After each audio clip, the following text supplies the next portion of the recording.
ഭഗവതി ക്ഷേത്രത്തിൽ നവരാത്രി നൃത്ത സംഗീതോത്സവത്തിന് തിങ്കളാഴ്ച തുടക്കമാവും. 11 ദിവസം നീണ്ടു നിൽക്കുന്ന നവരാത്രി ആഘോഷം ഒക്ടോബർ 2-ന് സമാപിക്കും. വിദ്യാരംഭത്തിന്റെയും വിവിധ കലകളുടെയും ദേവിപ്രീതിയുടെയും നാളുകളായ നവരാത്രി കാലം പരിയാനംപറ്റ ക്ഷേത്രത്തിൽ 11 ദിനരാത്രങ്ങൾ നീളുന്ന നൃത്ത സംഗീതോത്സവമായി ആഘോഷിക്കുന്നു. പ്രഗത്ഭരും പ്രശസ്തരുമായ ഒട്ടനവധി കലാകാരന്മാർ വേദിയിലെത്തുന്നതിനോടൊപ്പം തന്നെ നവാഗത പ്രതിഭകൾക്കും ദേവീ സന്നിധിയിൽ കലാസമർപ്പണത്തിന് സൗകര്യമൊരുക്കിക്കൊണ്ട് നവരാത്രി കാലം ക്ഷേത്രത്തിൽ ആഘോഷിക്കുന്നത്. സെപ്റ്റംബർ 22 തിങ്കളാഴ്ച സന്ധ്യയ്ക്ക് ഈ വർഷത്തെ നവരാത്രി നൃത്ത സംഗീതോത്സവത്തിന് തിരിതെളിയും. 11 നാൾ നീണ്ടു നിൽക്കുന്ന നവരാത്രി നൃത്ത സംഗീതോത്സവം ഒക്ടോബർ 2-ന് സമാപിക്കും.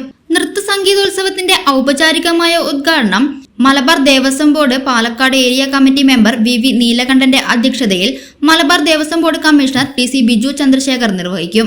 11 നാൾ അമ്പലത്തിൽ പ്രശസ്ത സംഗീതജ്ഞർ അവതരിപ്പിക്കുന്ന സംഗീത നിശയും നൃത്യങ്ങളും അരങ്ങേറും. സൗജന്യ വൈഫൈ കണക്ഷൻ അങ്ങനെ വരാൻ വഴിയില്ലല്ലോ. ഫ്രീ മോഡം ഇൻസ്റ്റലേഷൻ ചുമ്മാ. സത്യാടോ, എന്റെ വീട്ടിൽ ഈ കണക്ഷനാ. തന്നെയും വിശ്വാസമില്ല. അല്ല, കേരള വിഷൻ. കേരള വിഷനിലേക്ക് സ്വാഗതം. ഇപ്പോൾ വൈഫൈ കണക്ഷൻ എടുക്കാം ഫ്രീ ആയി.